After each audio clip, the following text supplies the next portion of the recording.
Assalamualaikum warahmatullahi wabarakatuh. Saya David Aliansa dari kelas 11-2. Ingin menjelaskan tentang dinamika konstitusi Indonesia dari waktu ke waktu. Dinamika konstitusi Indonesia. Indonesia telah mengalami beberapa perubahan konstitusi sejak kemerdekaan pada tahun 1945. Berikut adalah beberapa konstitusi yang pernah berlaku di Indonesia. Undang-Undang 1945 pada tanggal 18 Agustus 1945 sampai 27 Desember 1949. Undang-Undang Dasar Pertama Indonesia yang disahkan oleh PPKI.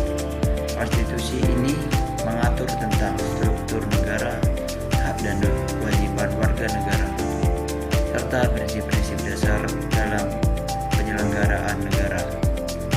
Konstitusi RIS pada tanggal 27 Desember 1949 sampai 17 Agustus 1950. Konstitusi ini diberlakukan setelah Indonesia menjadi negara federal dengan nama Republik Indonesia Serikat. Memberikan RIS, konstitusi ini memberikan kekuatan yang lebih besar kepada daerah-daerah yang membentuk sistem pemerintahan parlementer. UUDS 1950 pada tanggal 17 Agustus 1950 sampai 5 Juli 1959. Undang-Undang Dasar sementara yang diberikan setelah Indonesia kembali menjadi negara kesatuan. Konstitusi ini memberikan kekuatan yang lebih besar kepada pemerintah pusat dan membentuk sistem pemerintahan presidensial. UUD 1945 5 Juli 1959 sampai sekarang. Setelah Dekret Presiden 5 Juli 1959, Undang-Undang Dasar 1945 kembali berlaku dan Undang-Undang UUDS 1950 tidak digunakan lagi. Konstitusi ini telah mengalami beberapa perubahan atau amandemen sebanyak 4 kali sejak tahun 1999 hingga 2002. Perubahan Undang-Undang Dasar 1945, perubahan Undang-Undang Dasar 1945 dilakukan untuk menyempurnakan konstitusi dan membuatnya lebih sesuai dengan perkembangan zaman.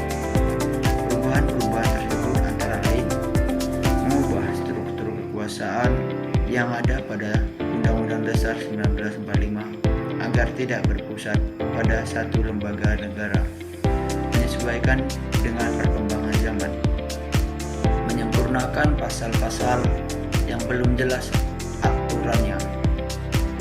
Alasan perubahan konstitusi RIS ke UUDS. Perubahan konstitusi RIS ke UUDS disebabkan oleh beberapa faktor, antara lain keinginan rakyat untuk kembali pada negara kesatuan. Indonesia telah terlepas dari pengaruh Belanda dan dapat secara penuh menemukan arah gerak negara. Semoga penjelasan dari saya dapat bermanfaat untuk kita semua. Saya akhiri. Wassalamualaikum warahmatullahi wabarakatuh.